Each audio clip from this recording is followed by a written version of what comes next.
could already do like an entire opening 10 minutes on just some of the comments I've seen within the last 30 seconds, Tony. There's so much action going on the comments line. Happy night flight, y'all. I don't know where to begin. Do I address Robot Centaur, who's telling me, and I can't confirm this, I'm not sure, but he said, did Klay Thompson just change his number from 11 to 31? You tell me. I know that they're on right now. I didn't see that game. I did catch some of the Knicks game earlier, but I don't know if he changed his number. But funny you should bring that up because we are going to talk about number switches on the show tonight, Robot Center. So great to see you. Rags coming in hot. Great to see you, man. Up late in the Garden State. That rhymes. I dig it. Also, Creative Tony, you're wearing Bruce Springsteen and the E Street Band. That's going to score a lot of points with me, dude. That looks like a – oh, and by the way, I got my Brent Main wristband on. I don't know where your glove's at, but you better glove up. It is a Tony One Glove night, so let's make sure we check all the appropriate boxes. And I think, dude, I could use a speed metal Tony One Glove if you got a chance just to kind of ring in the night flight tonight. Some of our produced pieces. I like the reggae one, but I think I need the speed metal tonight. Stand by, Paulie. First of all. Yeah.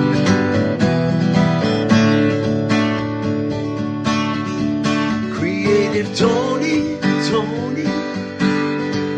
yeah, what you doing now? You got your little lead.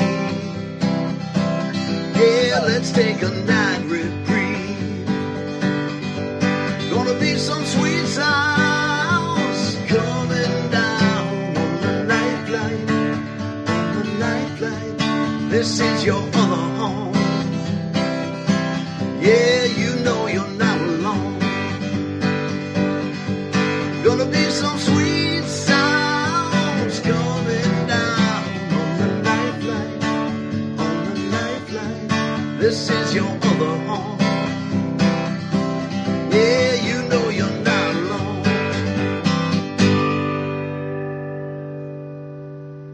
What can I say? I'm thrilled. Yeah, Bender's in the house. What can I say? I'm thrilled, dude. Yeah. What can I say? I'm thrilled. Yeah, dude. The way he punches, thrilled. What can I say? I'm thrilled, dude. I tell you, there's a lot of parallels between John Bender and a young Paulie Mack. I can just leave it there. But the jean jacket, the bad attitude, the whole bit, it was all there. Creative Tony, outstanding work tonight. Especially, you guys will love this in the audience. Right before we started the show, I go, "Oh, hey Tony, don't forget to play the Night Flight song," and then I just marched all over. So thank you for restoring a little law and order to the show. I do need that. I need a little discipline in my life, and you're the man to bring it to me. So you're gloved up. I'm wristband. Oh, by the way, who was saying they like the wristband? Somebody said they like the wristband. If you're new to the show, just letting you know, this was gifted to me by former Giant catcher Brent Main. And he gave us, I got a bat from Brent Main. I got some batting gloves and I got the wristbands and I still have them. So this goes out to, we should try to get a hold of Brent Main, dude. Last I heard, he was in Colorado somewhere, but he was such a cool dude, man. He was in the Giant family, like late 90s. Him and Brian Johnson were the catching tandem back then. And we had a weekly show with Brent Main back in whatever it was, 98, 99. And he was just a super cool dude. He was a surfer, I think, Brent Main. Yeah, surf, man. We did the Bill Miller show. Then we did the Brent Main show. Man, those were some interesting days back then, Paulie. But stand by.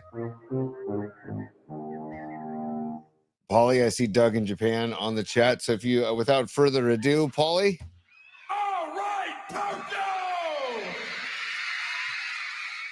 Hells yeah. Doug in Japan says, "Hey, Tomodachis." So, hey, what's up, Tomodachis?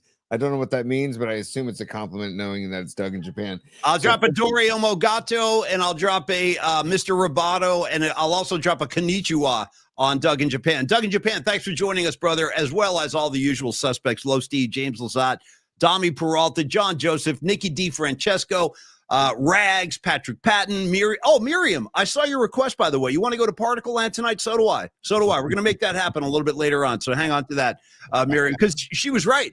She put a post up a few minutes ago. She goes, "Tonight feels like a good night to go to Particle Land. It's been a while." And I agree. I need to walk through that door tonight too, T. But anyway, dude, I dig your Bruce shirt. It looks brand new. I have T-shirt envy because I don't really have a good Bruce shirt, which is kind of crazy. I don't know how that happened, but I don't. But how Doug in Japan, they throwing throwing some yen at us here or something like that. Yeah. Here we go. What's Let's he? What? go, dude. For 1,023 yen, he's going number 10 for Mac Jones and 23 for Christian McCaffrey. NFC Player of the Week, Christian McCaffrey, by the way. So thank you, Doug. Thank you for the super. I love getting supers in yen, dude. In yen. What does it say about me? Seriously, I want you to psychoanalyze me for a second, Tony. What does it mean to you that when I see the number 23, I go right to Marquez Pope? What does that tell you? What does that mean? I don't know. I need some help. I need psychoanalysis because I did that at the Brent Jones event. This lady walked in the room and I was like, dude, nice Marquez Pope jersey. She's like, what? And she turned around and said McCaffrey on the back. I'm like, oh, yeah, well, him too. But Marquez got that first. Yeah. I don't know what's worse, Paulie, because when I see 23 on a Giants jersey, which hasn't, I'm trying to think who 23 is right now, but I would think Steve Scarsoni. And so, right. Yeah, and I should be thinking Jose Uribe is who I should be thinking when I see 23 on a Giants. Oh, good one. Yeah, good one, Tony. Very, very good one. Hey, well, listen, I'm glad we're all in place tonight. It's going to be a fun show. Looking forward to tomorrow. Brent Jones will join us at about 12:30 tomorrow, as we have moved all the shows to high noon. So tune in around 12:30. You'll get a nice Brent Jones hit. Really looking forward to having him on the show. And then also, Tony, just to check some boxes, some announcements, looking forward to Friday, where we are going to guest on the Tom Tolbert show, but we'll also be beaming out the PMP show simultaneously. So we will be guests in Tom Tolbert's backyard. We're going to do a backyard session with Tom on Friday. Please do join us for that. And then, Tony, I know you were at Longbridge today laying down some work, like getting ready for the broadcast on Monday. How did all that go? How was your day at Longbridge? So, Paulie, as I share the artwork from Dom Peralta, and we'll be talking about Peralta Arts and Company later on in the show. But yeah, we went to Longbridge today, tested out the mics and the setup, and we're expecting a good crowd there. We've already sold a bunch of tickets, but there is the poster that Dom made. Thank you so much, Dom. Let me change the background, actually, just so it's not competing with that. But Paulie, if you go to our YouTube channel at Polymax Particles, the top of the page underneath the bio is the links setup, and if you just click that, and the top link is the Eventbrite link for the party. And I've already gotten a bunch of emails of people that bought the tickets. You can still buy tickets all the way up until right before the event. And by the way, also regarding that event, the show's gonna start right around 4-ish. We're big on ish. Tolbert's big on ish. We're ish people. And then when Tolbert leaves to Chase Center, Paulie and I'll wrap, we'll put a bow on the broadcast, and then we're going to go right into Defund the Chiefs Monday Night Football at 5:15, Arrow, Dubs, Grizzlies at 7 p.m. all at Longbridge Pizza. So it's going to be, so if you can't make it till later on, so say you have to work till 5, still come on over. We will have a good old time hanging out, watching as we defund the Chiefs, and then watching the Dubs and Grizzlies. So come on out. But tickets available at our YouTube channel on the event, the links. Click on the links, and then you go to the Eventbrite page. Thank you, buddy. And I want to address Arkansas Dave real quick. Arkansas Dave, he's the president of the PMP chapter, obviously in Arkansas, Razorback country. And he says he's got a severe case of FOMO for missing Friday and Monday. But, dude, don't feel that way at all. That's where we're going to bring it to you right into your living room, bro. If you can't make it, you can watch it with us. And I believe there are less than 15 tickets left. I think we sold about 30. And I think we're at a maximum. What are we capping this thing at? 40, Tony? Is that we're gonna go. We're gonna keep going. Okay. Keep going until Neil says cut it off, because Neil, the days that he's open, he's got to keep room for the general public. But Monday he's closed to the general public. It's his off day. So first of all, shout out to Neil Donardi for just being a badass and coming in on his off day. Totally. And Andre and Gabino and Emmanuel and Steven, they're all coming in on their off day to help us out. But because of that fact, we can put more people in there. So we have the whole room to ourselves. Would you mind making that hand gesture again, Tony, with the glove? We can get more people in there. I like when you wave your arms around that. Yeah, no, it was very effective. You got my attention. Dude, Tony, you know how many times I've knocked drinks out of people's hands or knocked things because I talk with my hands too much? Dude, me and you both, bro. I've done that in some very bad situations. I told you I spilled a drink all over Bob Weir's wife one night. And you were there. That was at the Festival Express premiere party. Dude, I was getting drinks in the bar, and I turned around. Wham! I just dumped them all over. I'm like, oh, my God, Natasha Weir. No, it wasn't funny. It's funny in the aftermath. It's funny after the fact. It wasn't funny in the moment, of course. She is a beautiful woman, and she is Mrs. Bob Weir, famously Natasha. And yeah, that was a bad moment for Paulie Mack because I swing my arms around too like a pendulum, dude. So I know it very well. Now, Tony, check this out. Excuse me. I would like to give Peralta Art some love right now because my second laptop is about to run out of batteries, which means I'll lose that script. So let's hit that now before I literally lose it. So Peralta Arts, Dom Peralta, you see him. He's right there. He's here all the time, and he is one of our guiding lights. He does all the artwork for the show. We did the poster Tony just put up for the show on Monday. And let me tell you a little bit about what Dom does when he's not hanging out with PMP and you know, like serving our community. Peralta Arts and Company is where graphic design, illustration, music, and pop culture collide. Peralta Arts is a full spectrum creative studio specializing in bold graphics, vibrant illustration, and visual storytelling, carrying forward the spirit of legendary Bay Area art. Nice, dude. Nice picture of Cornell right there. You can think about like striking posters, iconic album covers, immersive event branding, and a very unique artistic perspective. Hey, we have an update for you. So Longbridge Pizza, 10/27, that's next Monday. We do have posters for sale on the merch site. So definitely check those out. Grab one for yourself. PMP merch finally arriving on October 29th. The vendor had a delay, but we finally fixed that. So that's been resolved. The update will be coming, finally coming next week. So we're happy about that. We're going to celebrate that big D. And then also with Peralta Arts, listen, they channel pop culture, music, and the energy with our community into every project. That means logos, posters, fine arts, brand visuals that celebrate Bay Area culture. Why? Because your story deserves bold visuals, and Peralta Arts and Company brings them to life with Bay Area soul. I know you got soul. So contact Peralta Arts and bring your vision to life. Dom, we're super easy guy to talk to. Most of you know him already. But if you want to have Dom go to work for you, hit him up with an email, dominic@stellar.design, dominic@stellar.design, or text or call Dommy anytime. Don't call him Dommy, though. Start with a more formal thing. Call him Mr. Peralta when you come. I'm kidding. You can call him Dom. Call 650-796 3144, 650-796-3144. Thank you, Dom, and thank you, Peralta Arts. Yeah, look at, man, all that stuff. Look at all the work. Killer, man. Killer. Yeah. And also, I just want to give a tip of the cap to Dom. He was with me at Longbridge today and getting everything set up for Monday's broadcast. Dom, you rule. Thanks for all the help. And, you know, he's got the artistic flair of like where to set things up. And I don't know, that you have to have that artistic flair, I think, to know where things go and to see the layout before it's there. You know what I mean? He put it together, and he's got just that creative mind. And I'm just scrolling through. Look at Lot's lair, by the way. That's nice. So good. So anyways, Dom, thanks for being there today, buddy. And love you, and appreciate the help on the show and for your partnership, man. And like you said, Paulie, just contact Dominic@stellar.design if you want any of that artwork, or have him do a project for you, a personal project. He'll do that for you as well. You know, you guys can't obviously see what's happening here on my desk and everything, but just know I keep this picture of Steven Tyler right here at all times. Like I always got Tyler, and that's a Dom creation right there. That's Steven Tyler portrait. I freaking love. There's Pete Townsend. Nice. I saw Dire Wolf thing go flying by. Look at this. These are great Dommy pictures. The taco, okay. The golden the purple one. Nice, Dommy. Yeah. Nice. So Tony, we got big news, dude. We got big news in the Giants universe today. They landed their sorry, on a night flight. I'm gonna get this going. This is in honor of my buddy. Your mom is cool. That sounded good. This is a gin and juice in a can made by Dre and Snoop Dogg. Just FYI. How many ounces? What is that? 16 ouncer? It's oh man, my eyes, dude. God, they're going, man. Yeah, don't get glasses. Just make sure everything stays blurry. Don't get glasses. I think it's a 12 ounce. I think it's a 12 ounce. Yeah, I think it's 12. Well, yeah.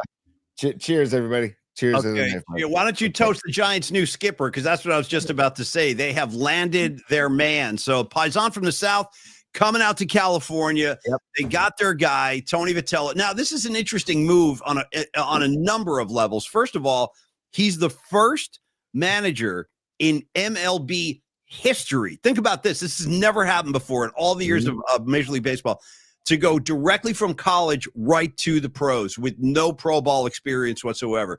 No AAA, no single A, no nothing, just college. Bam, now he's in the pros. Does that mean anything to you as a college player? Like, do you need seasoning in the pros before you take that kind of leap? Like in your mind? I don't know. I'm asking you. Yeah, it means something. It's in it. Well, I mean, it means something that's never been done before. So it's like, oh my God, we're going into uncharted waters. But that's why I like the move. I like it more than I don't like it. Put it that way. Also, Paulie, I learned today that it's Vitello, Tony Vitello. I was saying Vitello the whole time, and I found out today that's Vitello. So moving forward, we need to, I guess, give the Paisan his propers and say Tony Vitello. And also, Paulie, dude, College World Series appearances 2021, 2023, 2024, and they win it all in 2024. So, dude, the guy. The records, I know it's college baseball, but let me read the records to you. 2018, 29, 27. That was his first year at Tennessee. Okay. Yeah. But 2019, 40 and 21. 2020 doesn't count because of COVID. They were like 15 and 2, and then the season was canceled. 2021, 50 and 18. 2022, 57 and 9. 2023, 44 and 22. 2024, 60 and 13. 2025, 46 and 19. Those are ridiculously, that winning percentage is like 750, dude. It's crazy. So the guy's a winner. And Paulie, if you don't mind, if I can read a quote from Max Scherzer. Yeah, please do. Oh, I think I saw this, but go ahead. Yeah, read it to everybody. Yeah. Because Vitello coached Max Scherzer at the University of Missouri. Yeah, at Mizzou. So Max Scherzer says, quote, "It's the competitiveness, it's the fire, it's the intensity, and it's the communication skills. He makes it so relatable. He's such a player's guy. He makes you want to run through a brick wall for him. He was perfect for me when I was in college. He helped even to foster my mentality and add to it. Really helped bring it out in me. Mizzou was my ground zero where I really took off, and his fingerprints are all over that. I absolutely believe in him. Here's to this day. He to this day is one of my closest friends, and I absolutely believe he's going to get it done at the big league level." So, Paulie, this makes me think we might be seeing Max Scherzer in orange and black next year. I wonder, like maybe taking the place of Verlander. If Verlander, if they don't bring Verlander back, do you bring a Scherzer in? Because I don't know what his contract situation is. I mean, that would be the first thing we'd need to find out. Like, I don't know if he's looking for a new deal or if he's locked up. Like, I don't know.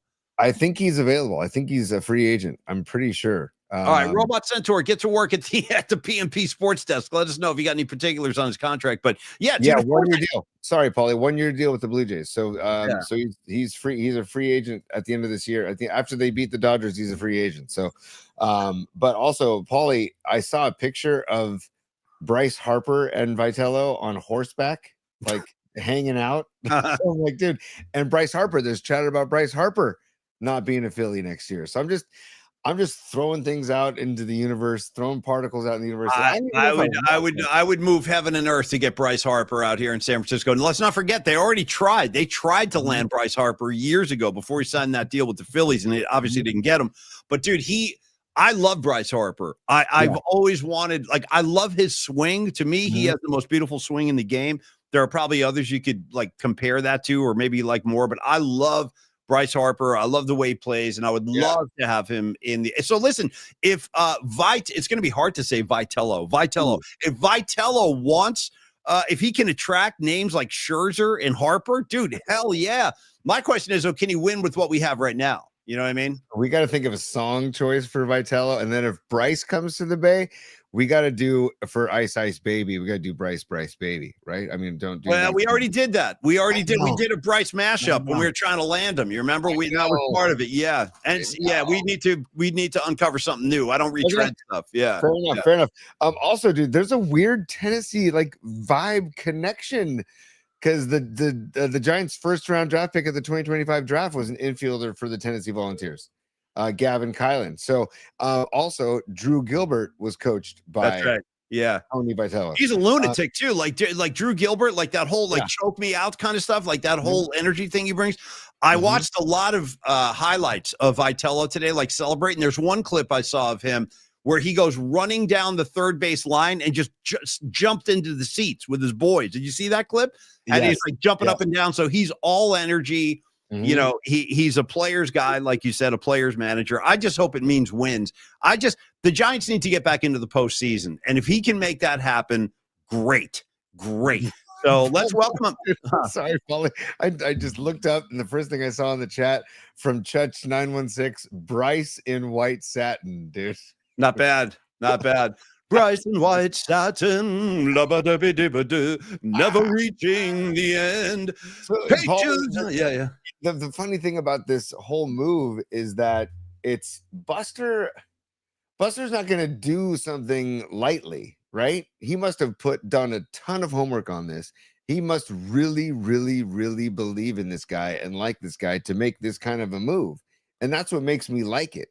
And, you know, who was asking me earlier today? Someone was asking me earlier today, oh, well, what if Farhan made this move? And I said, well, that's a hard thing to imagine because I don't see Farhan making this kind of a move. Farhan was interviewing Tony Vitello. The first thing he would ask him is he wouldn't even ask him any baseball questions. He would say, what kind of laptop do you have? Right. That's what he would say. What kind of programs are you familiar with? Do you use Microsoft Word? All right, great. You're hired. You know what I mean? Like, I'm so glad Farhan's not in our like perimeter anymore. Like, keep him away from me.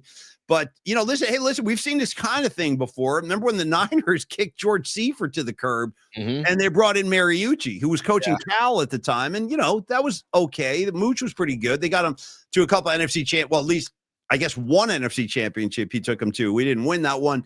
But, you know, listen, I'm all for it. If it's going to like change the atmosphere, change the culture and translate it to wins, that's all Giant fans want. I think Giant fans are at the point now where it's like, dude, just bring somebody in who can make us relevant again. And like, because we've had the same season, like 2-3 seasons in a row now, like hovering around 500, couple of hot streaks, some really low moments. And then at the end of the year, they're like right around 500. We need more than that now. It's time to get the Giants back into the kind of relevance column and get the Giants back into the postseason. I think that's what fans want more than anything is postseason baseball. I know I do. Yeah, and Buster's quote in the press release today involved the word development and how he's good at developing players, young players. So I think that there's going to be an emphasis on revamping the minor league system and developing players within the system as well. And I was thinking about this today, man. There's like a shift, I feel, in the younger athletes or younger ball players versus today's current player. I feel like the younger players, I don't know, there's just a shift in how these players approach the game and play the game, and not a bad. What do you mean approach the game? What do you mean by that?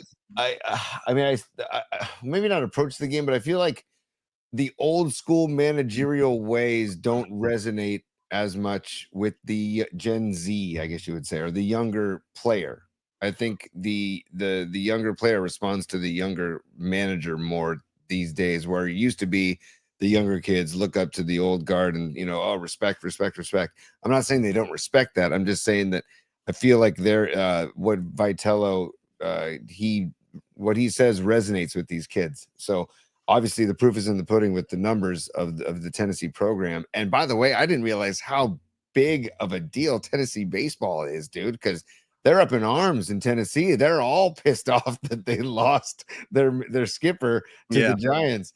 And I had no idea, man. I knew Tennessee Volunteer football was a big deal, but I didn't realize. And that's just kind of, again. By the way, shout out to Tennessee basketball, too. Don't sleep on University of Tennessee hoop. You know who played hoop at University of Tennessee?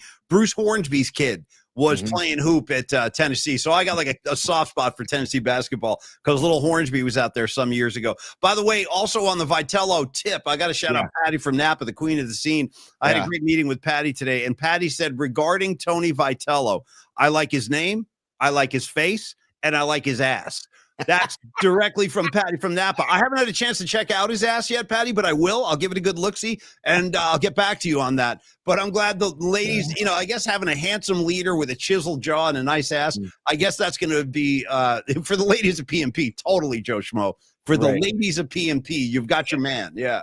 I saw on social media today, some people worried that it was going to be this is Gabe Kapler 2.0. That crossed my mind too a little bit. I got to be honest, but he has more emotion than Gabe ever showed. Gabe was just like What are you talking about? What are you talking about? Burritos? I don't know what the hell you're talking about. right. Yeah, Like, he What was such you? an Oh, is that what you think? oddball. Yeah. Like he would be controversial just to be controversial, I felt like, or just be I don't know. Contrarian. Yes. Yeah, just yes. kind of a D bag, if you will. Yeah. Total contrarian, Polly. That's the perfect word I was trying to think of. That because and it's not Kepler 2.0 at all. I think they might look alike a little bit. I mean, I don't know, but I don't think we're going to see Tony Vitello running up the hills of North Beach shirtless. Or I hope not. I'll tell you what, the first day that I met Gabe Kapler, I'll never forget this. It was at Giants Fan Fest. And we went marching up to the stage to like do a Q&A with Gabe Kapler. First encounter I've ever had with the guy. First thing I noticed is I'll never forget this dude. He was wearing jeans that were tucked in to his boots. He had like these designer, like Doc Martin boots, like kind of going up his calf a little bit. And I was like, wow, that's an interesting look for a skipper. Okay. And he did this, Tony, when he shook our hands, he was like shaking our hands, but not looking at us. He was like, yeah, how you doing? Yeah. How are you? Right. Yeah, right. Like he was like that. So he didn't get off to a great start. And then once he started losing ball games, dude, I just rained holy hell down on him on a daily basis. Yeah, right now we're not reaching the maximum of our potential as a unit. And all the comments he gave were so Dude, I saw Mark Gravy Graves say in the chat, and no food videos like Kepler used to do. But I will say, with Vitello being a paisan, I might be interested in seeing Tony in his kitchen, making up some, I don't know, some bolognese. It's exactly like Apollo Creed said, dude, during that first press conference. He's like, what do I think of him? Well, I bet you if he can't fight, I bet he can cook. You know what I mean? So it's like, hey, if Tony can't manage, I bet he can cook. Hey, welcome to San Francisco, Tony Vitello. We're very happy to have you. We're just kicking it around. And cheers. Let's have some success, man. I hope to see you in the postseason. We're all looking forward to it. But Tony, as I kind of look at the comments line, I listen to you. I read a few pieces today. It sounds like the reception is going to be a warm one. I think most people are responding favorably to this, and I think that's a lot of that has to do with Buster Posey. People trust Buster. Yeah, totally. Trust Buster. I saw Hum Daddy's on here. What's up, Hum Daddies? What's up, Jake? See you guys Monday. Thanks in advance, by the way, for coming out on Monday, you guys. But trust Buster. He said trust Bust, but also like the only negative I feel is just the unknown, is the fear of the unknown, right? Of just that he hasn't managed Major League Baseball, but all the positives. Think about all the positives, and the numbers speak for themselves, and the way people are speaking about him publicly, and the way that Tennessee is reacting about losing this guy. Yeah. Those are all the positives, far outweigh just the unknown. The one thing, like, the Devers, great ball player, and also he's got an ego, and he's one of the studs of MLB.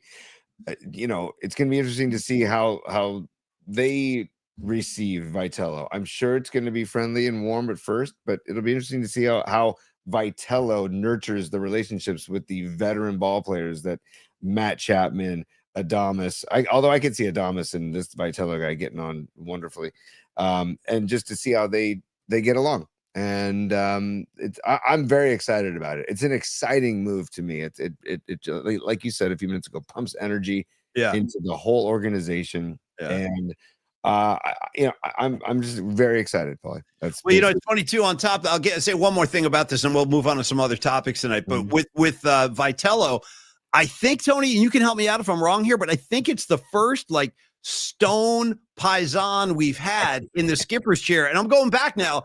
I think it's the first one since Joe Altobelli in 1970. And by the way, Joe Altobelli won Manager of the Year in 1978. That team I was in love with as a little kid. Murph and I used to bond over the 78 Giants all the time. That's Willie McCovey. That's Jack Clark. That's Bill Madlock, Darrell Evans, you know what I mean? Montefusco, Vita Blue, Nepper. I could go all day on those guys. But that was a paisan skipper too. Joe Altobelli won Manager of the Year. So I'll take that as a good sign, Love it, Paulie. And just get him to North Beach, get him to Long Bridge freaking pizza. Nicky DiFrancesco said that. He goes, the first thing you got to do is take a paisan like that into Long Bridge, show him some real pizza in San Francisco. Yeah. And be like, hey, Nikki. Hey, Nikki D. Hey, Nikki. That'd be great. Hey, Nikki. Tony. Sorry. Yeah. But it'd be like, hey, We're gonna take maybe your Paisan roots, your East Coast Paisan roots, and say, hey, meet the West Coast pizza, which is wonderful thin crust pizza, but the crust is sourdough. Well, listen to me, Tony. Let's be honest for a second. And by the way, Nicky DiFrancesco's on fire. He's going, is there going to be an espresso machine in the dugout? Bro, I hope so. I want a big dude, instead of like the tub of bubble gum, how about just a huge tub of biscotti? You know what I mean? And then like they're dripping espresso throughout the night. Like, who needs one? Just taking sips, dunking biscottis would be amazing. Yeah. How about making sausage the way Kramer and Newman were making sausage in Seinfeld in the kitchen? You know, we need that song too, that music. Yeah, then just links, hanging them all over the dugout, dude. Just hanging them like drapes. Yeah, just let they dry out. Tony, I was gonna say, let's be honest though. This is the guy coming from Tennessee. Yeah. I'd be willing to bet a big sum of money he never had a good slice of pizza in Tennessee. They can do other things, I'm sure, but I don't think they're flipping pies in Tennessee like we are up here. I'm sorry.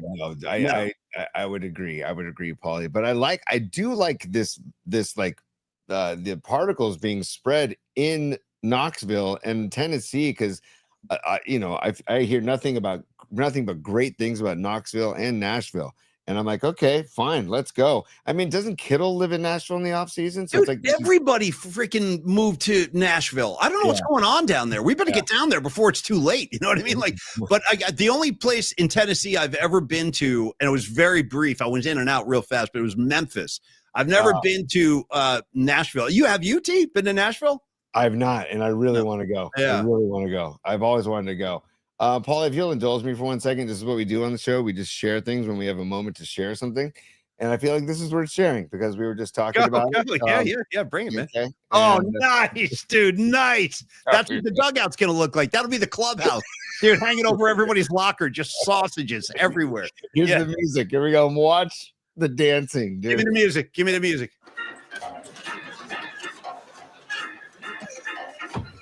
What is this? We're making sausages. I thought you were going to watch a video. Yeah, an instructional video on how to make your own sausages. That's phenomenal. No, great pull, T. I don't know how you did it that fast, but compliments. That was amazing. Yeah, total sausage music. One more time, Kramer. Watch Kramer in the beginning. We're just watching real quick. The joy. He's got a lot of...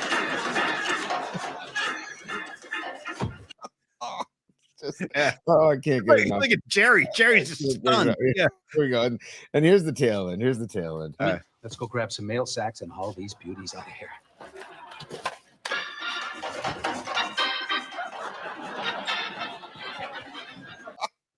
Yeah. Right, That's what the giant clubhouse is going to look like next year.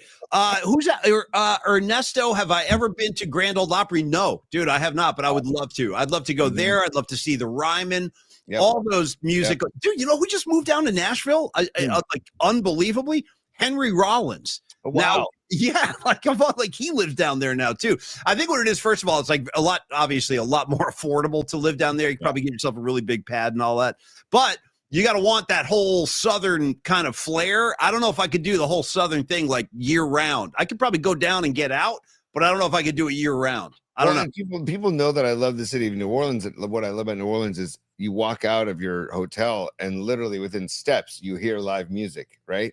So I think it's the same thing with Nashville. And then Knoxville is supposed to be just this incredible college town and a great combo of both. So Paulie, maybe it needs to be a PMP road trip in 2026 to Knoxville, Aero, Nashville. Yeah, I definitely want to go to Nashville, hang out at the Bluebird Cafe and all that stuff. Hey, Robot Centaur giving us an update saying Spurs are up by 19. Wemby is beating up on Cooper Flag and all those Dallas Maverick guys. Robot Centaur, do you have confirmation on that? Did Clay definitely change his number? Let us know, because he was 31 last year, Pete. He was 31 last year. But go with your bad self on where you're about to go. But Clay was 31 last year. Okay, well, a little closer to home now. Let's switch over and talk a little Golden State Warrior basketball. Nice to see them back on the floor last night. Jimmy Butler, bro, the splendors of Jimmy effing buckets. I love him. And he led the way last night with 31 points. He had a monster game on opening night. Steph chipped in for 23. Kuminga had 17. But that's the guy I want to mention real quick. Dude, we've seen this before. We just talked about switching numbers. We'll start with the Niners. Deebo Samuel established himself, played in the Super Bowl, wearing number 19.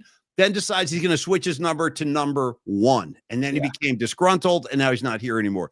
Then Ricky Pearsall comes to San Francisco wearing number 14, like a gentleman. Then he goes, I got to switch to number 1. Now he's hurt. I'm telling you, there's something about this number. And now Jonathan Kuminga, he's the latest guy to switch his number because last year he was wearing 00.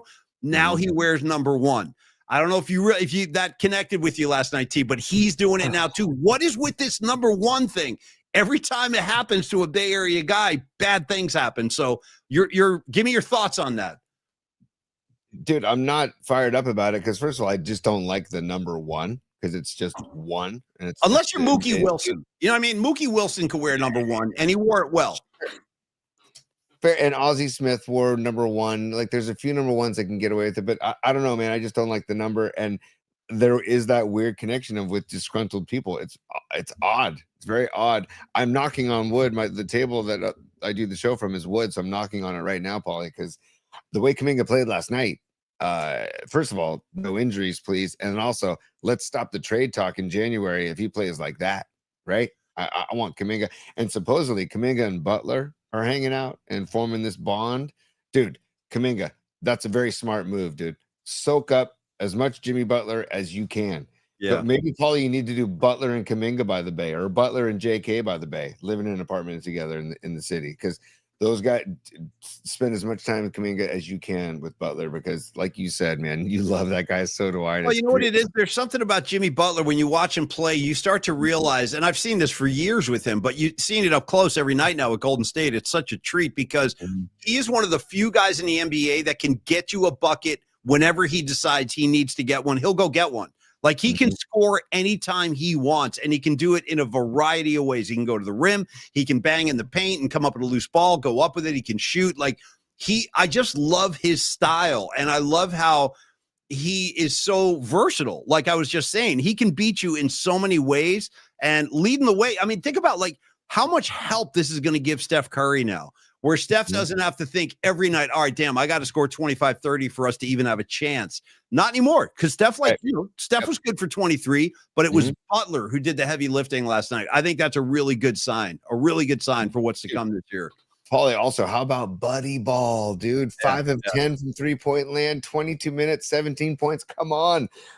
And I love the whole riff between Buddy Hield and Jimmy Butler. He's like, I just don't like the guy. He's not my friend. Yeah, he's not my friend.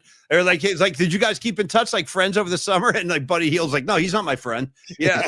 Just public breaking each other's balls like on the highest level. But hey, good. They got their own dynamic. Let it go. Let it go, man. Keep it loose, fellas. Keep it loose, right? Yeah. And then Horford, what did he have? I think he had 5 points, 5 rebounds. So it's great to see Horford out there in the blue and gold, though. I really like it, man. I like it too. And I've always liked Horford. And tomorrow night, Tony, home opener. Warriors will be at Chase Center hosting the Denver Nuggets. Here comes the Joker. 7 o'clock tomorrow, home opener. Looking forward to that one too.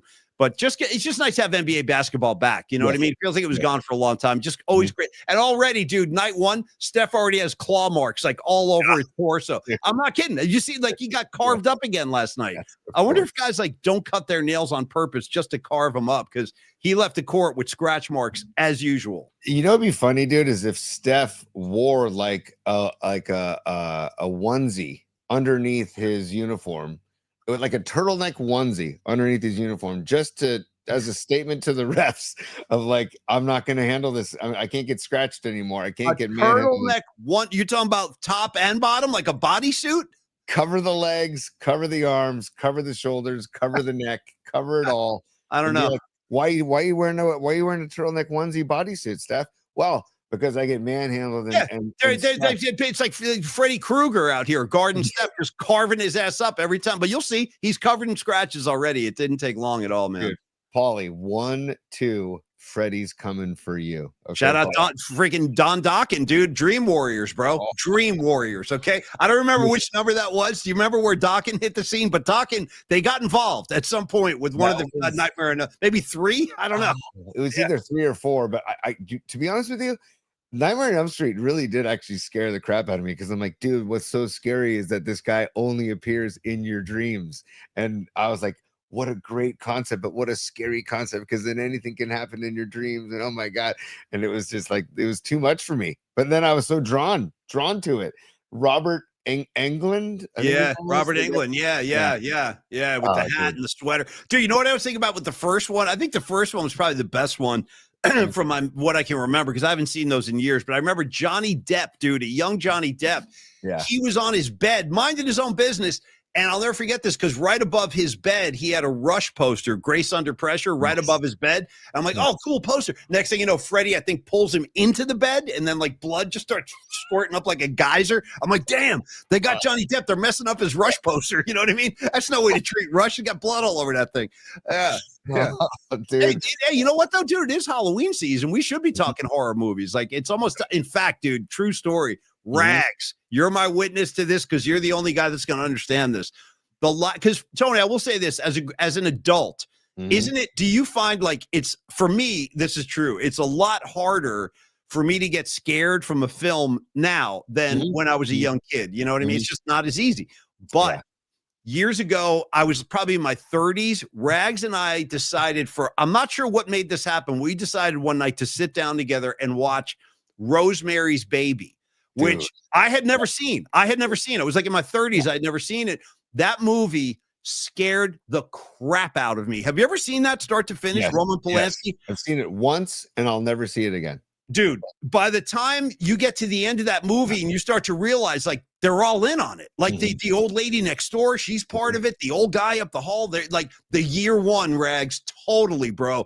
That scared and still to this day, when I see Rosemary's Baby, it makes me uncomfortable. Like, it's just a creepy ass movie. What's the scariest film you've ever seen? Because I put Rosemary's Baby at the top for me. You know what's funny is the original Halloween scared the crap out of me when I first saw it, because it was all suspense. Yeah. But then the first couple of Saw movies, just called Saw. I never saw the Saw movies. Yeah. Dude, I don't know. I never saw those. Yeah. I mean, brilliant, because of the positions they would put, the predicaments they would put these bad people in. And it's like, hey, if you can figure it out, you'll survive. But there's really no chance in hell they're going to survive. But really, really effed up stuff. And also, Blair Witch, I saw in the theater. Me too. I saw that at the Bridge Theater on Geary. I'll never forget that. I swear I saw it when that was still a movie theater. Yeah. I think I saw that. God, was that when I was in Portland, Oregon? Anyways, Blair Witch Project, actually, because it was the handheld filming of, like, you know, it was like not documentary style, like, you know, like actually somebody. I agree. That was pretty creepy. That was a creepy movie. Yeah. And I love to camp, and I love to go pitch a tent and chill out in the wilderness. I'm like, oh, this is really killing my camping vibes right now because of all this. But so that it really spooked me out. That was one of the scariest I'd seen. But I'll always go back to the original Halloween, because of just, there's no blood, there's no gore, it's all suspense, man. And then, dude, the freaking Michael popping out from the bush in the middle of the day. Hold on, T. Hold on. Let me give you an air horn. Let me interrupt the proceeds here. Hold on. Okay. Tuba Sun God. I'm just quoting what he's writing. Tuba Sun God. I watched Blair Witch while tripping on acid. Talk about scary. Well, hey, listen, you know, that's not for everybody now, but I bet it was uncomfortable. Scarlet Fire said, by the way, The Shining, Jack Nicholson, she goes, one and done. Saw it once, never going back. Yeah, Jack is out of his freaking mind in that movie. Give me the bat, Wendy. Give me the bat. You know what I mean? He's like chasing her up the stairs. Give me the bat, Wendy. She's like, get away from me. Give me the bat. Yeah. Nuts, man. Nuts. This reminds me of Tolbert. He did a horror film bracket last year during the tournament. So I can't remember who won it. But also I saw Anthony Merkovich on the chat saying The Exorcist. And The Exorcist was also very scary, especially growing up, going to Catholic school. That, you know, that I shouldn't have left that out. Another true story of a young Paulie Mack. This is true. When I saw The Exorcist for the first time, I'll never forget this. My parents were like fighting about it. My mom was like, don't let him watch that. Don't let him watch that. My dad's like, nah, let him watch. He'll like it. It's good. It's good for. So like, I watched the movie and I was so freaking terrified that I'll never forget this. I asked my dad, I'm like, can I sleep with the cross tonight? The crucifix. They had a crucifix in the room. And I'm like, let me have the crucifix. So I took the crucifix. I'm not kidding. I was like 13 years old. I took the crucifix to bed with me. I'm like, this is going to protect me. Please, Jesus, please, please don't let him come in. Don't let Satan come to me. Like that movie was scary as hell. The Exorcist. The power of Christ compels you. The power of Christ compels you, dude. Chucking holy water on her. He was like, "Oh, it burns!" Like he got like a man voice. Oh, it burns! Yeah, the power of Christ compels you. And then she's like floating, dude. She's like floating up in the air.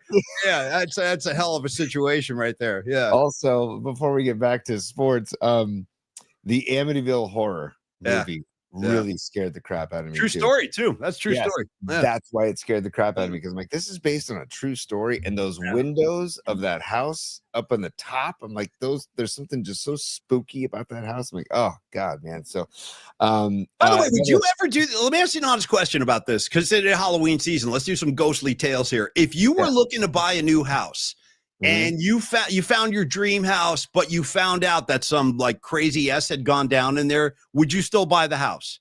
By the way, hold on, because I wouldn't. I'd be like, nope, I'm out. Thank you. I'll look for another place. What? Patty from Napa, ghosts are real. We need to change the subject. Yeah, you might be right. We're playing with some dark forces here. We might need to. Last thing. What? Yes, I would not buy the house either, Paulie. And I just want to remind people that we got onto horror films because of Steph Curry getting scratched and manhandled Freddy Krueger style. That's what started the whole conversation with those claws. Hey, by the way, what are your kids doing for Halloween? Are they still getting dressed up and everything? You know what's so funny that you did that? Olivia, my daughter, just came up to the window that I can see through where I do the show. And my son's Halloween costume just arrived on the doorstep, I guess, like an hour ago. And he's being a taco. He's being a carne asada taco. So we searched Amazon, and it is hilarious. And so they showed him with it on. It's like goes from here to here down to his ankles. It's pretty funny. Is it a situation where you have to take them trick-or-treating, or do you just let them go? I don't know how you guys operate down there. So we go to like a hub, like somebody's house is the hub. Yeah. And then we set them free for blocks. And then, maybe one or two parents will walk along if they want to. And then other parents will stay back at the house and hang out. And then my daughter, her and her friends are being lifeguards, I think they're being. And I was like, oh, wait a second, lifeguards. What kind of outfit are we talking about? Yeah, that's a good question. Let's not get too crazy here. Right. Let's not. We're not shooting Baywatch here, kids. You know what I mean? Yeah. Paulie, it's like you were in the room, because I said those exact words. I'm like, we're not doing any Baywatch. I don't want to see Pam Anderson and Yasmin Bleeth come like slow motion running down the street here. Let's get that out of your heads right now. You know what I mean? Exactly. Yeah. Exactly. Yeah. So they're being innocent lifeguards, and then I don't even know if I'll dress up. I mean, I might throw something on. And maybe throw on the elf costume, dude, from the Christmas party back in the day. Do you still have the elf? I think we had to return those probably. Yeah, we did have to return those. I don't have the elf costume anymore, but I can always come up with something. It's too bad, dude, with the points, dude. The little point you had on the front was amazing. Hey, T, while we're talking about the supernatural, we're talking about all these crazy forces. This would be an opportune time to follow through on Miriam's request that we enter Particle Land tonight. Do you want to do that now, or do you want to save that? We can do it now. Let me just load it. And by the way, Pine Needle says the parents that stay back at the house as the hub of Halloween get hammered. And I've seen it. No, I know it's a big thing with yeah. You're not far off there, Pine Needle. Oh, by the way, and Pine Needle, I got your packages, dude. Thank you. I'm going to share those with Paulie. We're both we have surprises next Roby Tuesday. We have surprises. I want the pink. That's all I'm asking for. I want to wear the pink. Make sure I get that one. Yeah. Surprises, compliments of Pine Needle, who again provided the backdrops that you see every. Thanks, Pine Needle. Thanks, bro. Yeah. Thanks, man. Pine Needle. So, Paul, let me pull that up if you want to just, as they say in the industry, fill time while I pull this up. Well, why do you do that, dude? I'll tell you what we're gonna do. Tony's gonna find the trip to Particle Land we're all gonna take, and on the other side of that, let's go through our Longbridge pizza spot, because I want to give Neil Denardi some love. I didn't get to go in today, but I definitely want to give him some love in Longbridge. So let's do Longbridge, and then Dude, it's the return of Tony's top 3, and it's also time for us to get back into the bookmarks. So I want to do that as well. And while you're doing that, like maybe 149er update in case you guys missed this today. The latest Niner injury casualty, if you didn't hear this one already, is Jake Brendel. He's going to be out for what they're saying, quote, multiple weeks. So Matt Hennessy's going to come in. Tony was talking about Hennessy yesterday, but that is now official. Brendel out, Hennessy in. The walking wounded continues. Yeah, it just continues, Tony. Damn, dude, that's brutal. Yeah. Okay. I mean, just keep moving forward. Next man up, rise up. I don't know what else to say. I mean, it's just Rise up. well, seriously, like the next man up. Like, I don't know what to say because this is unbelievable, unprecedented how many injuries they're dealing with, man.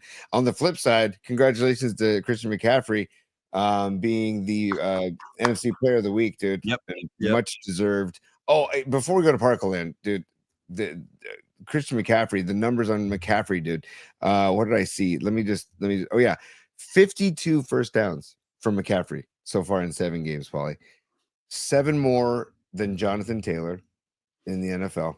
And dude, the last person to have more than 52 or more first downs in the first 7 games, LaShawn McCoy back in 2011. Damn. So that's 14 years, dude. And then also at least 450 rushing yards and at least 450 receiving yards in the first 7 games of the season is Christian McCaffrey. Last player to do that, Marshall Faulk in 2000, and he won the MVP. And he won the MVP that year. So my only concern, and it's great. Congratulations, CMC. I love what you're doing, but bro, he is the primary, and at times seems like he's the only offensive weapon. I just hope they don't wear his ass down because he is carrying so much of the offensive load right now. Like he's getting like 17 to 20 carries a week, and he's usually catching between 5 and 10 balls a week on top of that. So keep it going. Just stay on the field, Christian McCaffrey. Stay on the freaking field. We need you. Yeah. Totally. Hey, so Paulie, I'll share Particle Land once I find it, but let's dive into Longbridge. Okay. Okay, no problem. Let's talk about Longbridge Pizza. Now, Tony was down there today. Incredibly, this is big news, dude. Creative Tony broke his strict regimen of like food intake, and he ate a chicken parm today. Congratulations. First of all, before I start talking particulars, how was it? I already know, but how did you like that chicken parm? Dude, so basically I haven't had chicken in years, man. And so but I just did some blood work, not too detailed, but I just got some blood work, just annual blood work, and they're like, hey, your protein levels are really low, you need to, and I go, it's okay. So then I was talking to Neil today. I go, you know what, it's chicken parm Wednesday. I said, you know what, make me a chicken parm.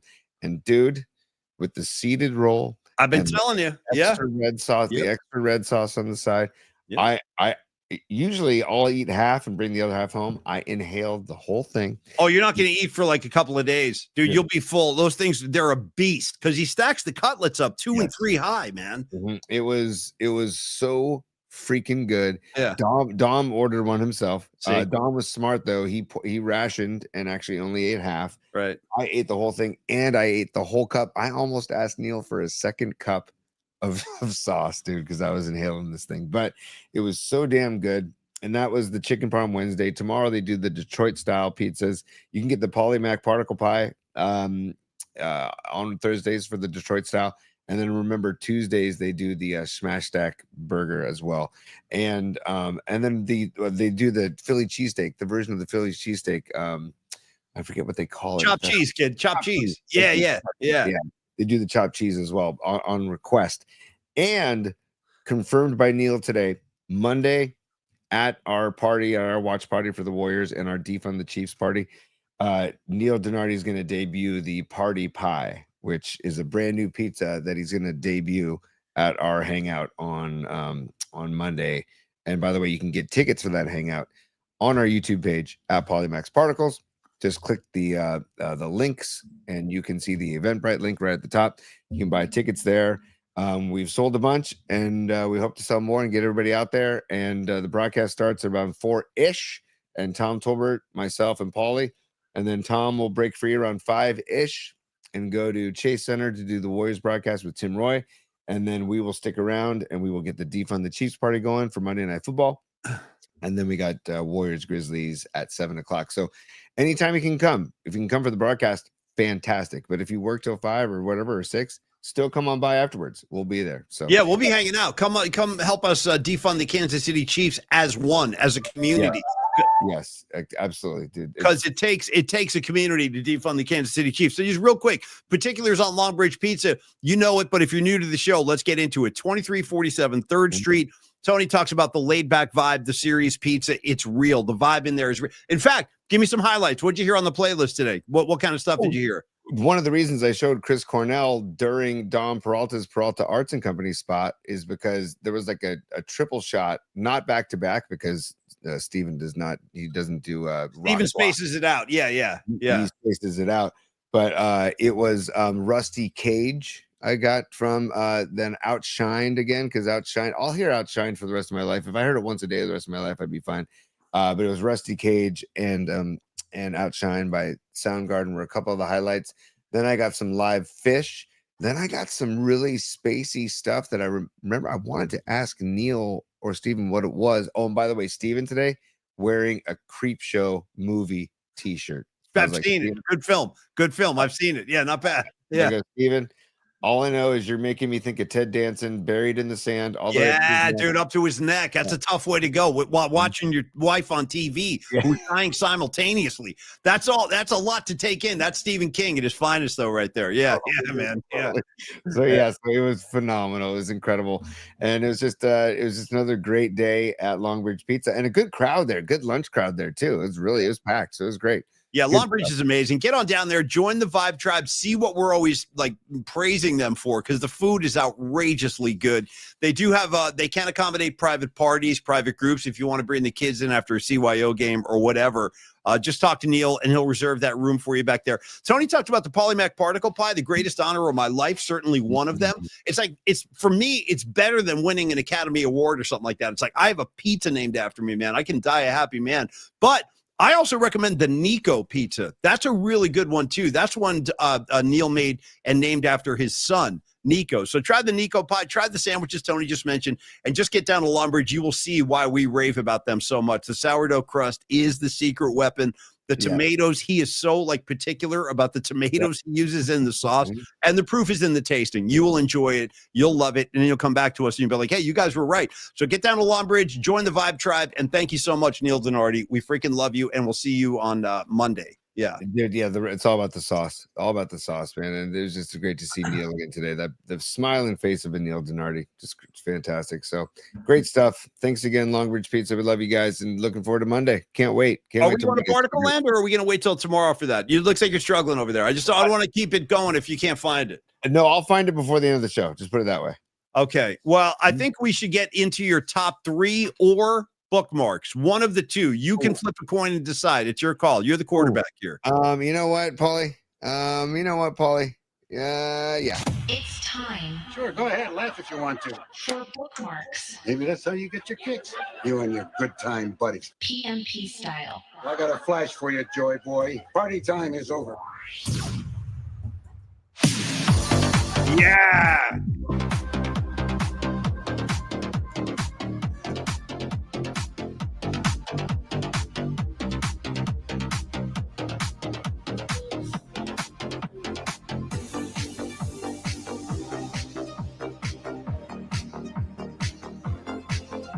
I love it.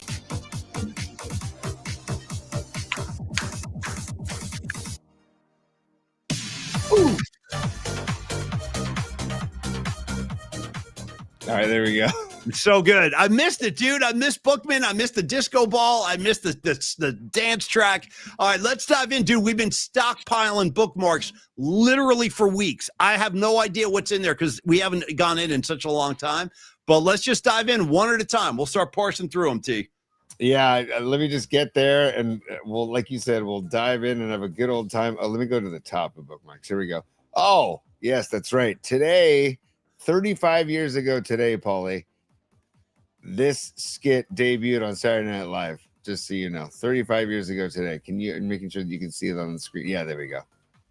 The Chippendales, Patrick Swayze, and Chris Farley skit, where Chris Farley basically kind of came on the scene, man. And I just want to pay my respects to Chris Farley. That was one of the funniest dudes ever. And how sad is it that both of these guys are gone now? Yeah. Both of them.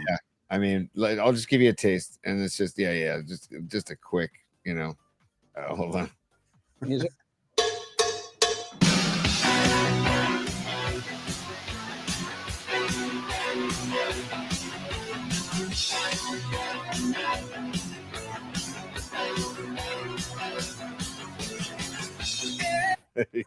That's all I need right there, dude. That's it right there.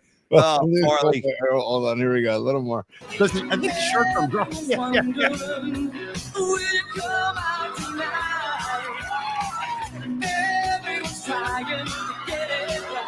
Oh.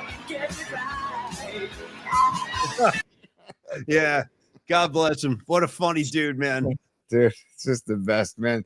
And just no shame, right? That's the greatest part of his humor, man. There's no shame. It's just like, I'm gonna go for it, dude. And so rest in peace, Chris Farley and Patrick Swayze, dude. Patrick Swayze, by the way, you can put you got Roadhouse, you got Dirty Dancing, Point Break. Yeah, all about Point Break. I thought this was very interesting. This was all of the Tennessee connections, but we already talked about this on the show with Tony Vitello, but all the Tennessee connections with the hiring, Giants drafted Volunteers infielder Gavin Kylan with their first pick this year.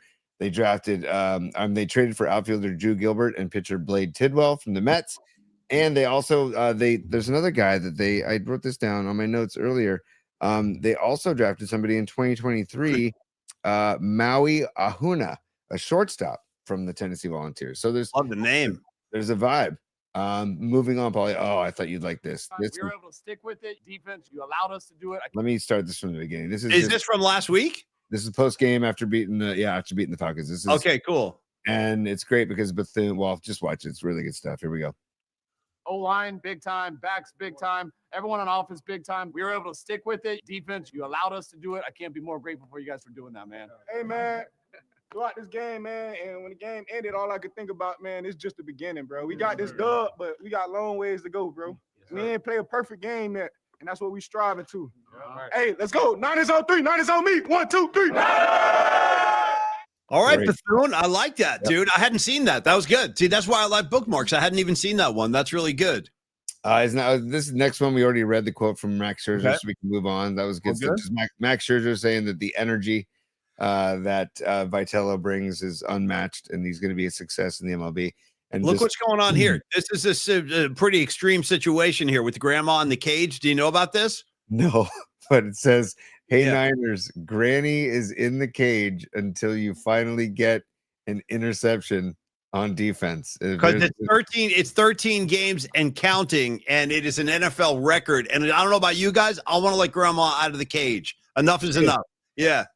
Talk about Rusty Cage, dude. We were just talking Rusty Cage Soundgarden. Get grandma out of the cage. Come on, people. I mean, who can you guess? Who's going to get the first pick, Paulie? Can you give me a guess? Oh my God. I mean, No. how Right?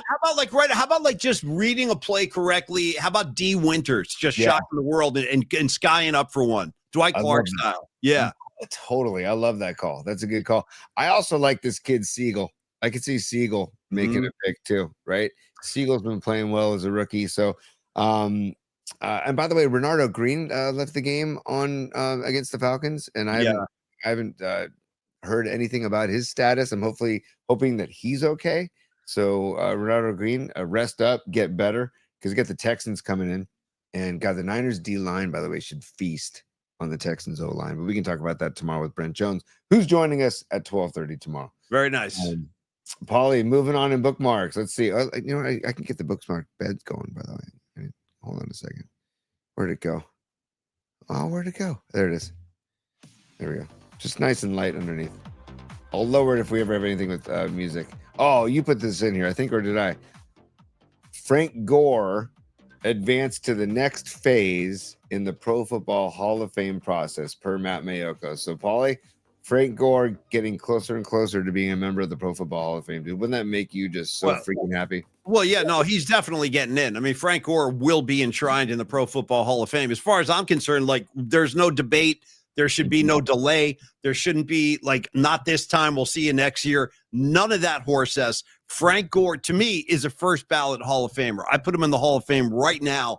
So this is great to see, but let's finish the job now. Because sometimes they make like Bryant Young, dude. They made Bryant Young come back year after year. Oh, he's on the ballot, but cut the crap. This is a Hall of Fame running back right here. Put him in. First ballot, no nonsense. I don't want to hear about it. I tell you what, there's two guys, man, from the Harbaugh era that I feel like these 49ers could have played on the Montana teams. They had the hearts of champions. That would be Frank Gore and Patrick Willis. They both deserved their Super Bowl ring so badly, and it's really heartbreaking they never got to experience a Super Bowl victory, but they both deserved it. So, yeah, man, put them in, Tony. I mean, I don't know how you feel, but I would put them in first ballot, no questions asked. You covered it. You nailed it. I'm totally on board with everything you just said, Paulie. And Robot Centaur says he just got his newly ordered Frank Gore jersey, and he just got it, and he's in it. Hopefully you're wearing it right now, Robot Centaur Free. I hope so, too. Yeah. But Paulie, if there was a jersey that I would buy you for the 49ers, Frank Gore would be one of my top choices, honestly. Because I know how much you love Gore. Not as much as you love Fred Dean and Dean Fence, but well, they're side by side, bro. I don't have a preference. I love both of those guys. Although the only thing that Frank Gore didn't do that Fred Dean did do was smoke Cools at halftime. Cools, dude. While Bill Walsh is going over game plans, Fred Dean's just sitting there drilling Cools. You know what I mean? Think about that at halftime. Yeah. That reminds me, dude, on the way home from Longbridge today, because Longbridge Pizza's on 3rd Street in San Francisco. I decided that my route home to the peninsula was going to take me down 3rd Street, and I took a left on Jamestown, Paulie, and I drove past. Yeah. I drove past the side of the stick, and I got emotional, man. What over there? Not just condos. I don't even want to look over there. It bums me out so bad. Yeah, go ahead. There's nothing.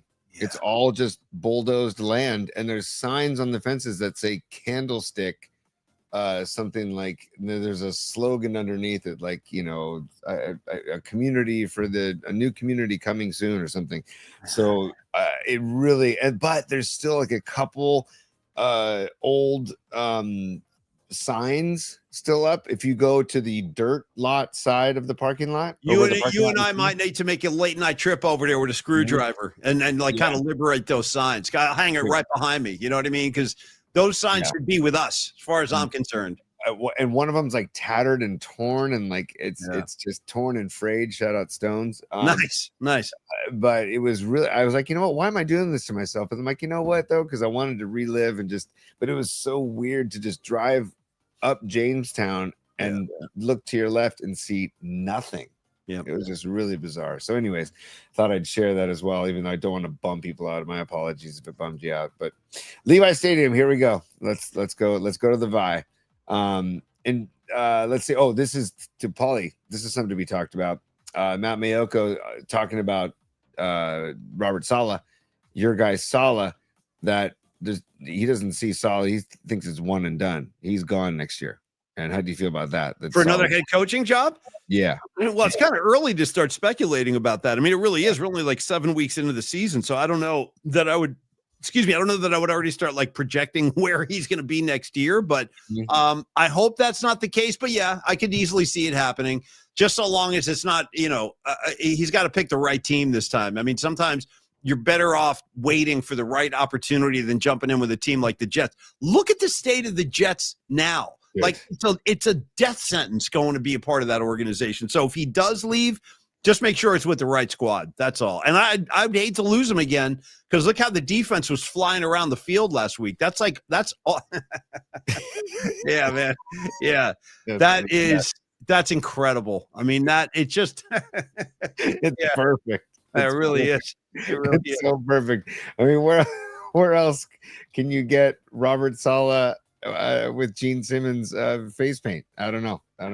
So thanks again. I think there was Karen Bell who originally made that comparison, and then Dom took it and ran with it. So if the original comparison, if you're just joining us and you don't know what we're talking about, is that Robert Saleh and Gene Simmons sound like identical. Yeah, and by the way, I want to address something I saw Miriam wrote when we were talking about Frank Gore. Miriam said, "Hey, what about Roger Craig in the Hall of Fame?" I'm telling you, Miriam, I campaigned for that for years on the air with Murph, like literally for years. I think he belongs in the Hall of Fame. He's the first player in the history of the NFL to record a 1,000 season, 1,000 yards rushing, 1,000-yard receiving. First guy to ever do that. He was a groundbreaker, a pioneer. Bill Walsh knew how to use him correctly. And yeah, as far as I'm concerned, Miriam, he should be in the Hall, but he's another one of those guys. They're just yo-yoing in and out. We got to wait till next year. We'll see. Maybe someday. I would have put him in by now personally, because he was the ground game for those late 80s Niners teams. He was the man. He was the guy. 100%, Paulie. The high knees, dude. The high knees. I'll never forget him running into the end zone against the Dolphins at Stanford Stadium. High step and high knees. And then I think it was a cover of one magazine. I forget which one it was. Oh, Sports Illustrated. Yeah. High stepping into the Super Bowl or whatever. I remember that cover. Yeah, that was the Miami game. Yeah. What a freaking I'm a Roger fan for life, man. And one of the nicest. I don't know if it was because they all played under Walsh and DeBartolo, but like you talk about those Niners in that era, they could they're the nicest guys. Yeah. So many really, really, really good people. As Brent Jones will demonstrate tomorrow. Like Brent Jones is one of the greatest dudes of all time. By the way, I noticed you've vacated. Are we done with bookmarks? We're not.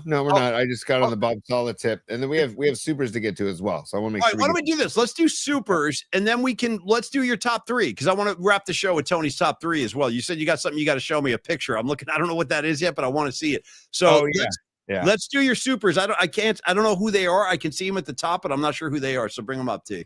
I will. And also I wanted another reason to root for the Blue Jays. And this was in Bookmarks, the only other thing I was going to show. Yeah. Go for it. I don't have to show it. It's just Don Mattingly has been in Major League Baseball since 1982. Yeah. And he's never been to the World Series.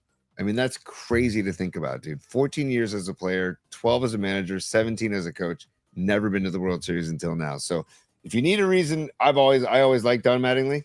And if you need a reason to root for the Blue Jays, other than the fact that, they're playing the Dodgers, Don Mattingly going there for the first time in 42 years. So go. What was his nickname? Donnie Barrels, right? Donnie Baseball. Or Donnie Baseball. Donnie Baseball. Thank you, bud. Donnie Baseball. Okay, so Paulie, now we're going to go to top three. Is that what you're saying?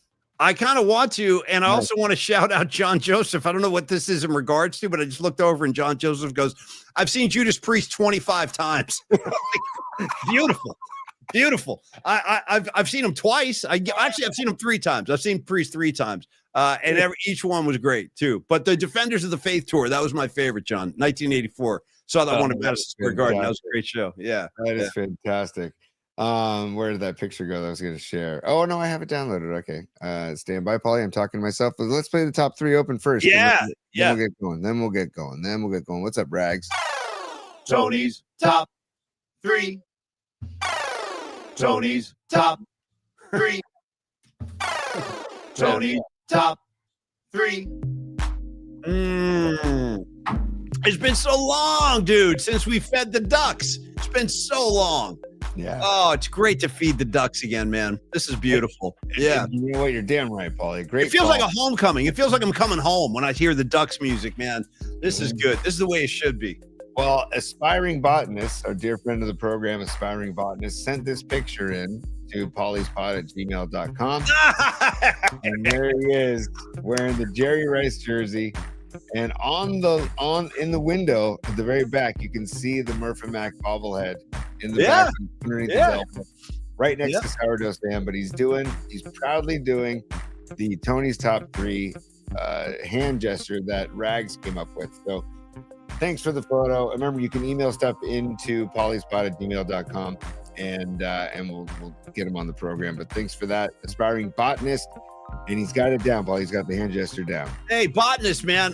Great photo. And try to come by on Monday, dude. I would love to hang with you, Hunter. He's a cool kid. He lives up here in San Rafael. He's one of my neighbors. So, make it down to Long Bridge so we can hang out. If you can, I'd love to see you there. And by the way, that's every time we have one of these group outings where we get everybody together, they're so much freaking fun, dude. People have such a good time at these, and I'm sure Monday is going to be no exception. So, Botanist, thanks for the photo, and I hope to see you on Monday, kid. Hope to see you.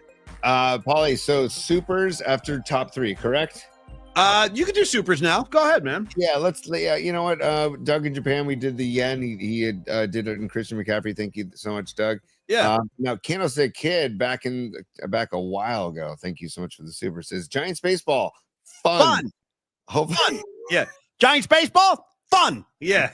I saw him on TV screaming this morning. Chris Russo. I cannot believe it. They're doing it again. Doing his whole thing. Giants baseball fun. Yeah. Yeah. Russo, man, every last time. Well, we can't get into it, but Russo was amazing when he came on years ago. So, and I do love his passion. So go Russo. And Candlestick Kid, thank you for the super. Pine Needle checking in as a super. Thank you, bud. He says only time will Vitello. Yeah. Nice. Very nice.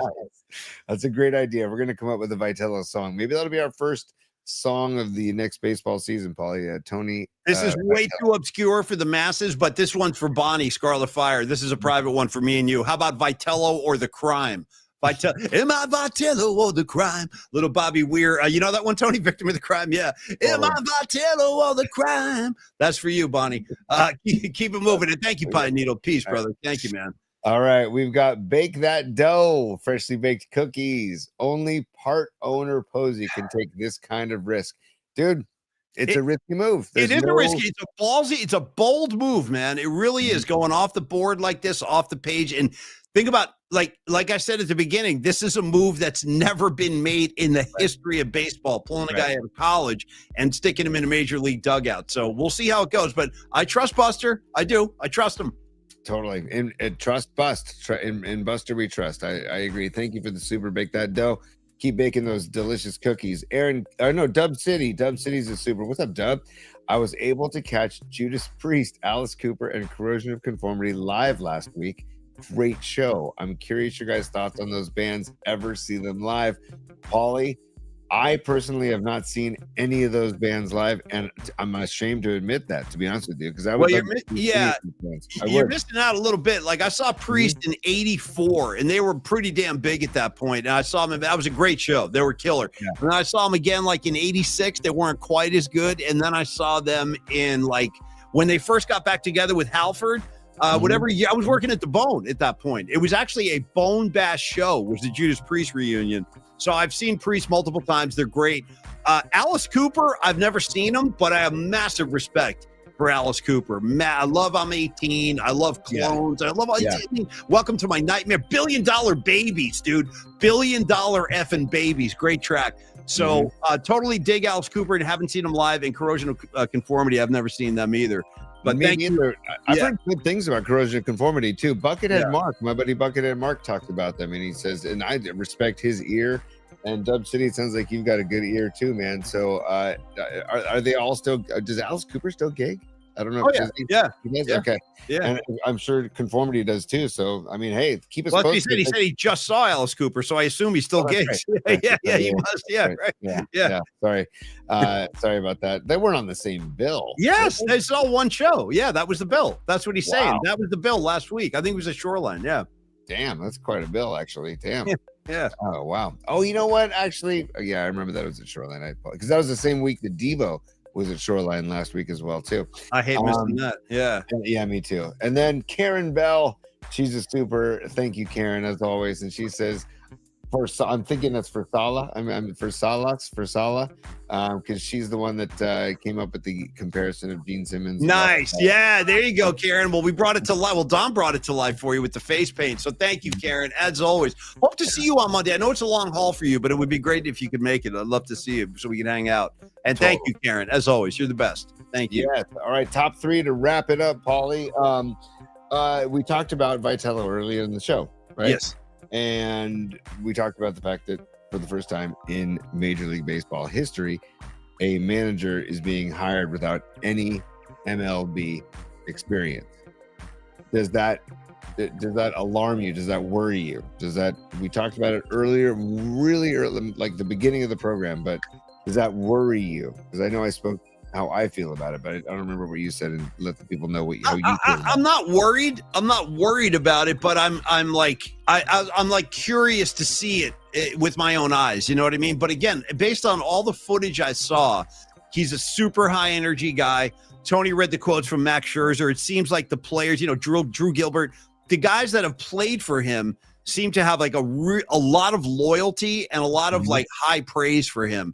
The only thing I worry about, or I wonder about rather is like, will it translate to the pros? I don't know. Like the rah-rah stuff doesn't always translate to the pros. Sometimes pros can look at you side-eyed when you're like giving like rah-rah speeches and coming out with high energy, because 162 is a long year. It's as we know, it's a long season. So it's not a worry, but it's a curiosity. Like, will that style translate to the big leagues? Yeah. You know, it's that the fear of the unknown, right? It's just, I think that's the only negative of this move is the risk and the unknown. But I do like the move. I was thinking about this earlier today. I like it way more than I don't like it. If that makes any sense. You know what I mean? Yeah. And so, and it's and we talked about this at the beginning of the show. It just brings a whole new energy to the entire organization. And I'm really curious to watch his press conference next Me Thursday. too. Yeah. Don Peralta was saying to Paulie that we should go and just be like, and I was going to say, I told Don Peralta, I'm going to say, yes, hi, Creative Tony from Polymax Particles, and just be the intro. Yeah, Polymax Particle. Quick. Have you ever had sourdough crust pizza? Like, because everything else is going to be like baseball questions. You know what I mean? And I'll be like, yeah. Have you ever tried the chicken parm down at Longbridge? You know what I mean? Get a shout out for Neil in there. Yeah. Totally. Hey, have you ever done any business with Flex Funding, Carlos De La Fuente? Will you give me your thoughts on Carlos? You know what I mean? Just stump him. Yeah. Tony, I noticed you could use a whitening. I got Dr. Young right down the street, Union Square. Come on. Dude, hey, Tony, quick question. Do you like this picture of Steven Tyler? Do you like this one? Yeah, because I got others too. I got Pete Townsend right here too. If you didn't like that, what's your favorite? Yeah. Or Tony, hey, do you want a self-portrait? We got Don Peralta. We can call him right now. We got Don. Right. Good luck, Tony. Good luck. Yeah. But in all seriousness, my only question, a baseball question, would be like, Tony Vitello, small ball, go. Yes or no? Are you in? If he says no, I'm not in. I'm gonna struggle. So that's just I'm hoping he's a small ball fan. All right. So far, I think though we're all pretty excited about the move. So let's just see how it all shakes down. All right, keep them coming, T. What else you got for me, buddy? The fall classic starts Friday, dude, and we're gonna be talking big time Niners tomorrow with Brent Jones, who's joining us at 12:30. But Blue Jays home field advantage, game 1 in Toronto. Yeah. How do you see the World Series going, Paulie? I actually have some belief in these Toronto Blue Jays. I think that they're on kind of a magic carpet ride right now. The atmosphere I saw up there in game 6 and 7 were this is what makes October baseball fun. Atmospheres like that crowd was on its feet for the first couple of innings. Like nobody even sat down. So that energy combined with the hot bat of Vlad Jr., the magic dust on Springer, I think the Blue Jays can win this series. I think it goes 7 games. I think you just have to be realistic. I don't think they can beat them in 6. I think it's going to go the full 7. And if it does, that 7th game will be played in Toronto, and I give them the advantage. So I'll take the Blue Jays in 7. How about you? Wow. I'm feeling 6 or 7. I'm feeling Blue Jays 6 or 7. 6 would be amazing. Game 1 is so massive, dude, because the instant advantage to getting game 1, whoever wins that game, is just huge because you just play more loose game 2, and at the worst you go, the Dodgers would go back to LA 1-1, or Toronto would leave Toronto 1-1. So I'm really excited for game 1, and I would say Blue Jays in 7 as well, maybe 6 if the bats get hot, and they maybe get to Glasnow or maybe get to Yamamoto. Any of them, Tony, any given arm, any of those jackholes. By the way, Anthony Merkovich, I love it. Get him on, get him over, get him in. Boom, done. We're playing baseball. I love it. That's how I feel too. Get them on, get them over, get them in. That's all. It's not. Is it asking too much? I mean, I don't know. Just it's small ball, dude. Small ball. That's why seeing Toronto do the bunt in game 7 to get the runners in scoring position. Because remember that 7th inning started off with the walk, right? And then it started off with this, and then followed by a single. Yep. And then a sack bunt, 2nd and 3rd. Move them over. Yeah. And then the Springer bomb. So yeah. Give me small ball all day long. I'm down. And I'm Go Blue Jays. I couldn't be a bigger Blue Jays fan than this week, buddy. You know? I am. I'm totally with you. Lockstep, man. Lock freaking step on that. Yeah, totally, dude. So that starts Friday and then game 2 Saturday. And it's just, let's go. All right. And then Paulie, number 3, we've this goes back to, this is more my situation at home, and I need to know your thoughts on this. There was a Costco run recently, and the kids and my wife came back with a freaking I don't know, Costco sized box or double box or whatever of Fruity Pebbles. Oh, for Christ's sakes. Dr. Young is not going to like that.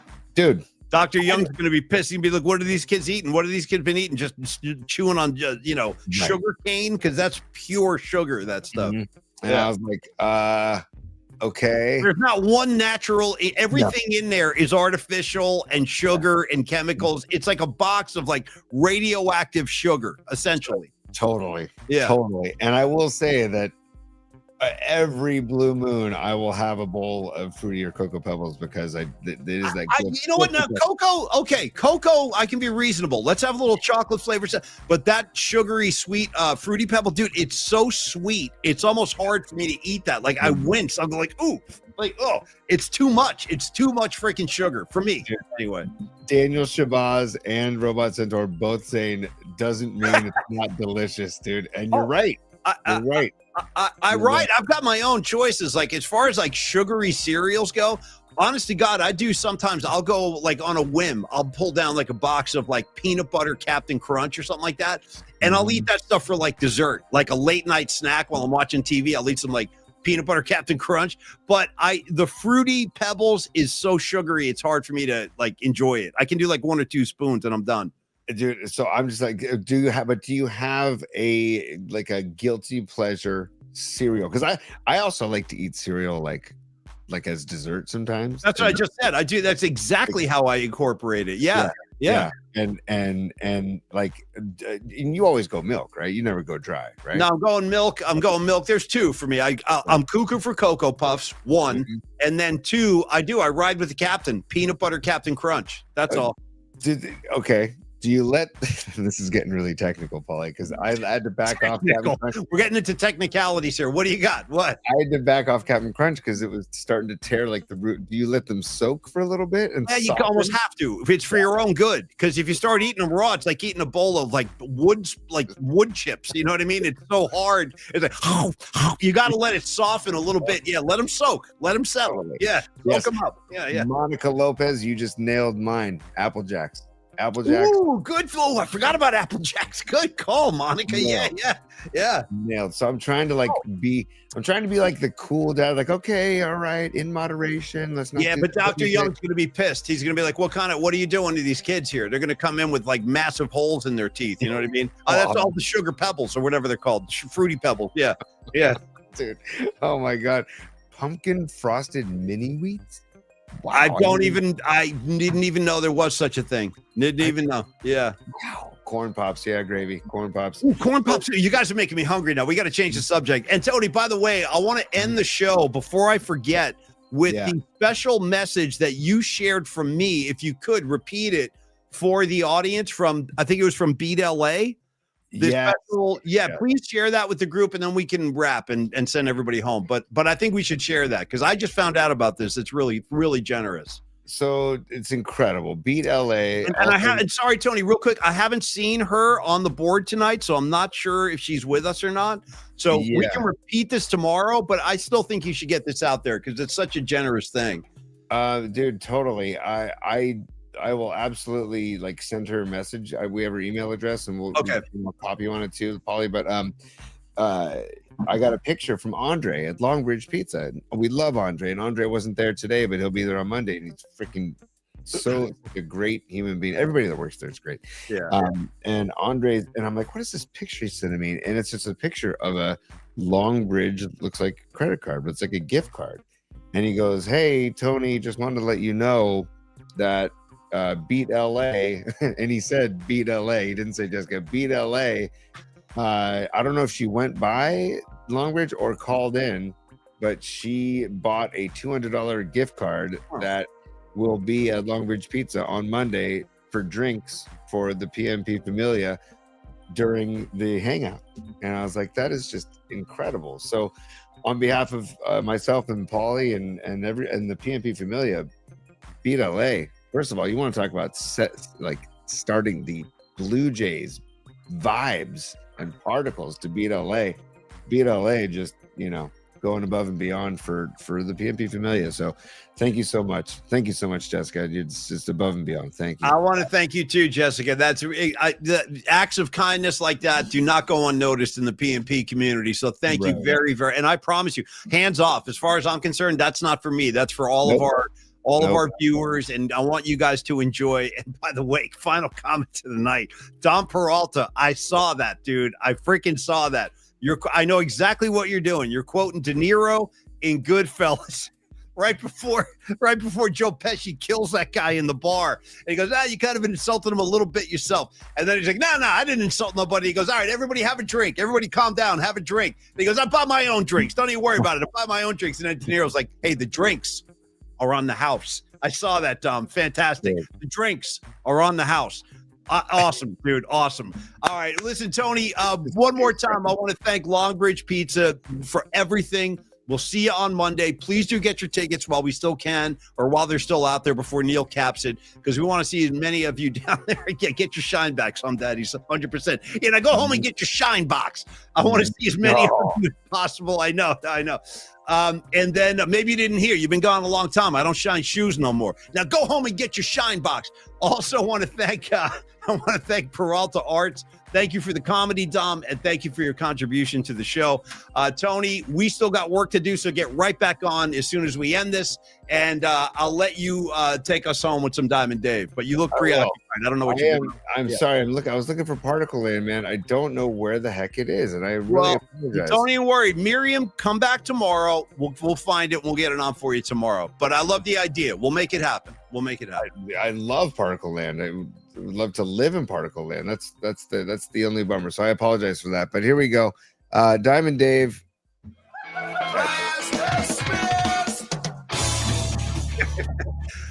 All right, kids.